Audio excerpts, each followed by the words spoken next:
there are a number of things that when you're dealing with Afghan refugees, or any refugee for that matter, it is important to understand that many people do not choose to make these journeys. Many people are scared. Many people leave their families behind, sometimes their parents behind, children behind, have had to leave their home that they have lived in for generations, their careers, and a life they've built in the country.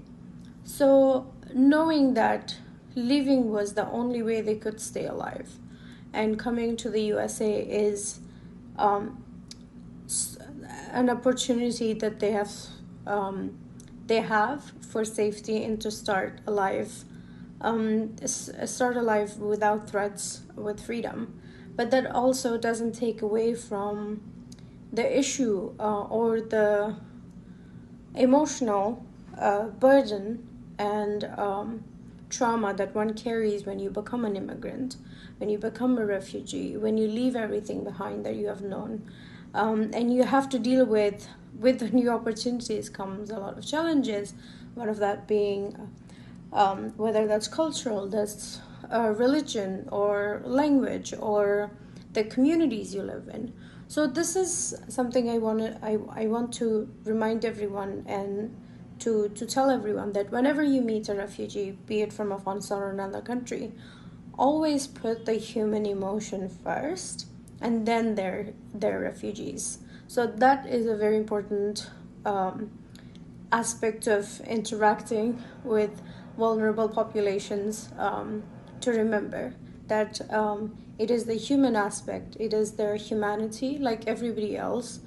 When you lose a significant part of your life, whether that's your country, and the trauma of that carries into your life, you can't snap your fingers and sort of for that to disappear. Yes, you're in safety now, but there's a lot that you still have to process, that you have to still deal with, that you have to still work through.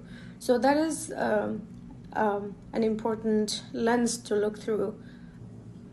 Another aspect of culturally I want to talk about and sort of explain is that a lot of Afghans are very thankful, and they have come from situations that are very complicated, very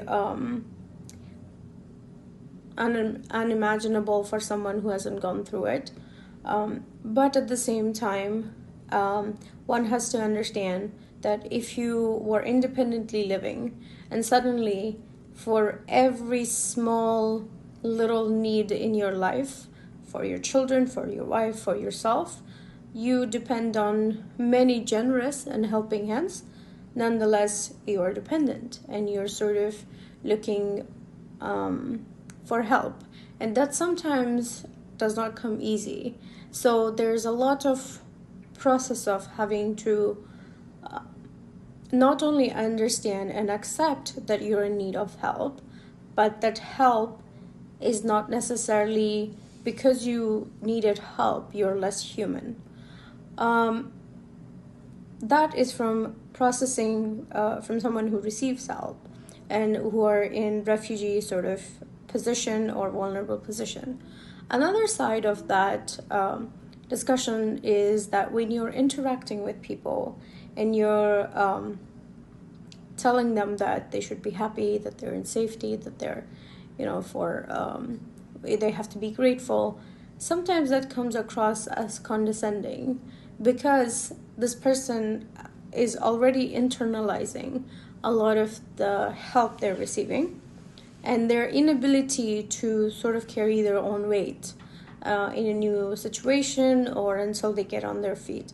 So sometimes this continuous reminder of they should be happy they're in this country, they should be grateful, doesn't always necessarily translate in, and the message unfortunately is not translated the same way. So people are grateful, but at the same time, as easy, it is, at times it is much easier to help than to ask for help. So we have to, when you're working with refugees, that's something you have to, that is something to keep reminding yourself that they are in need of so much help, and they're grateful.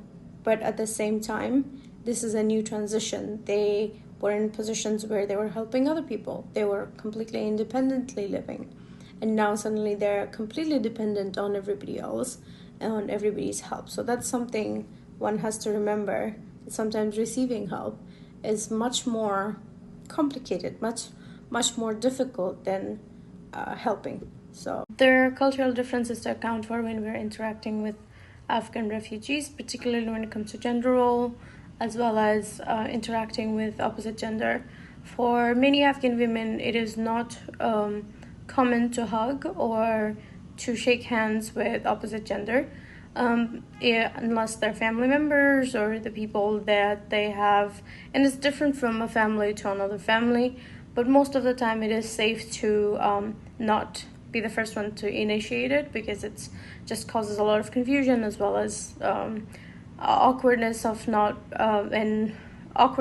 being able to voice that, because a lot of Afghans have also culturally it's not appropriate to be very direct in communicating your needs, as well as certain limitations. So to avoid that, it's much better that you wait that the other person initiates it. And this does not mean that they're not close or warm or friendly. It just means that there's a difference of culture. So one of the funny stories is that when I was a student and an exchange student, I was presenting in high school, I would get asked, like, do you have cars in Afghanistan? Do you wear shoes in Afghanistan? Or things like that. And I would always, it would always be surprising, because I would explain to them that, Kabul, especially like any other city, is big, and it is very diverse, and people, it looks like the image that you see of 2000 prior to 2001, and the era of when there was a civil war. The country is very different now, and it was when back in 2007. So yes, we do wear shoes. People have access to technology. People have access to cell phones. So that is not new for a lot of people.